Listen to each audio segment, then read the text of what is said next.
Добре дојдовте.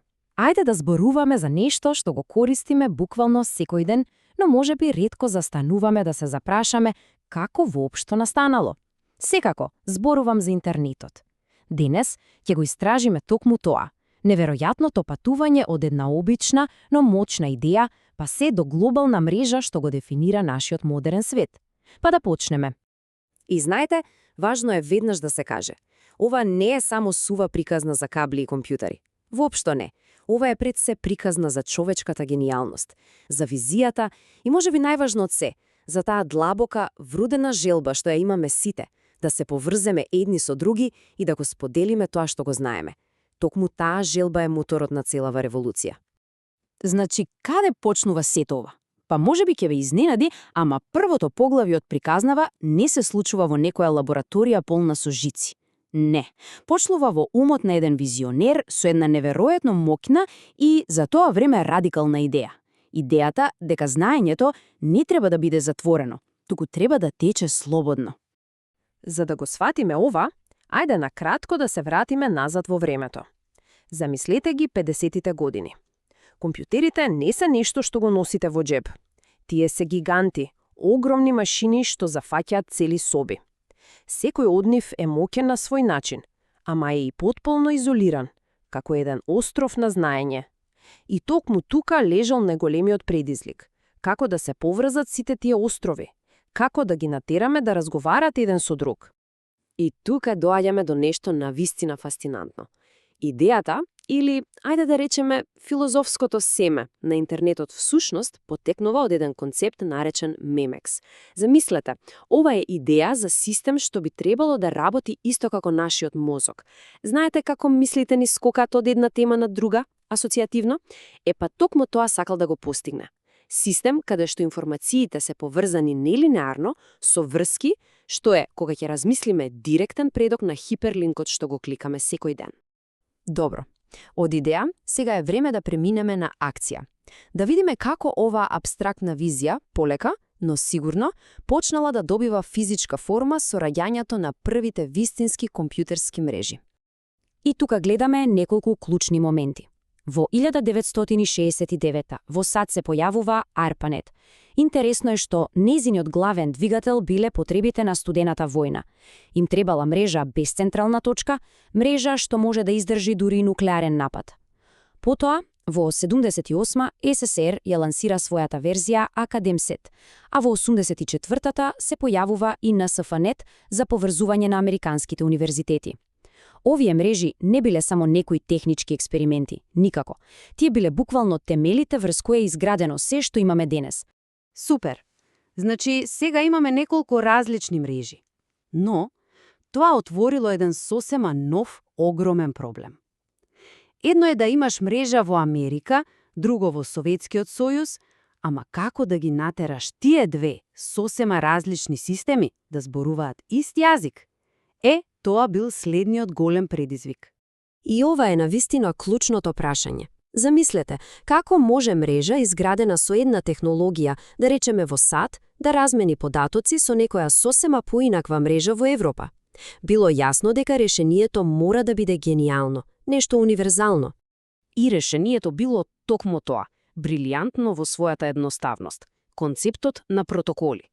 Најлесно е да си ги замислиме како збир на универзални правила за комуникација. Не е важно каков компјутер имаш или на каква мрежа си, се додека ги следиш истите правила, пораката ќе стигне од точка А до точка Б, едноставно и ефикасно. И тука на сцена стапуваат главните звезди – TCP/IP. Ова е тој универзален преведувач, таа глобална поштенска служба на дигиталниот свет. Што прави тој? Ја зема пораката, ја сецка на мали делови, наречени пакети, става адреса на секој пакет и ги праќа на пат. Ама знаете што е најрадикалната идеја тука? Тоа што TCP/IP бил отворен протокол, не бил во сопственство на некоја компанија, бил бесплатен за сите. И токму тоа овозможило да биде прифатен насекаде и да се создаде вистински интернет, мрежа што ги поврзува сите други мрежи. И еве го моментот кога теоријата станала пракса. Во 1976 пионерите Винтон Серф и Боб Кан прават нешто неверојатно. успешно пренесуваат податоци преку 3 сосема различни мрези во исто време. Со тоа, тие докажале дека идејата за интернет не е само некоја научна фантазија, туку дека е апсолутно возможна. Дека целиот свет, навистина, може да биде поврзан. Добро, TCP/IP е крвотокот, ама има уште еден тивок херој во целава приказна. Тоа е DNS. Размислете вака. Без DNS, за да отидете на Google, немаше да пишувате google.com. Ке требаше да памтите и да внесувате долга низа на броеви. Невозможно, нели? Епа, DNS е токму тоа. Джиновскиот телефонски именик на интернетот, што ги преведува имињата што ги разбираме ние, во броеви што ги разбираат компјутерите. Го прави интернетот употреблив за сите нас. И така, со поставени темели, со универзален јазик TCP/IP и со лесен за користење адресар DNS, сцената беше подготвена за експлозија.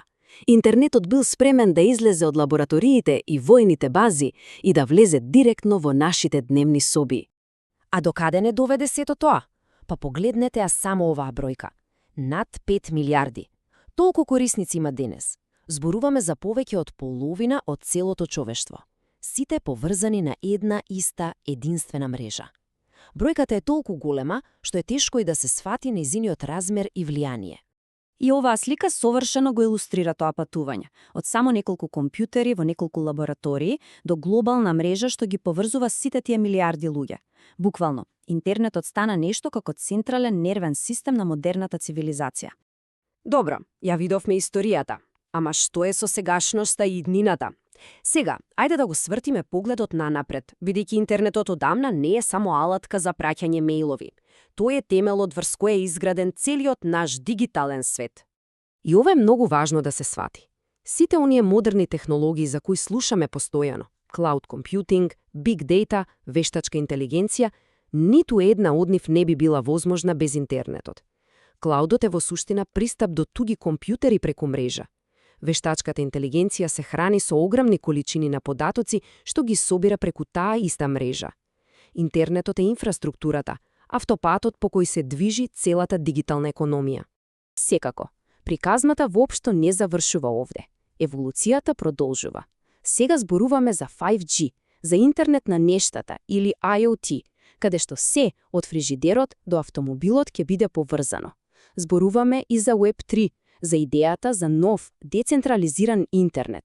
Сето ова ветува дека границата помеѓу дигиталниот и физичкиот свет ќе стане уште потенка, на начини кои веројатно се уште не можеме ни да ги замислиме.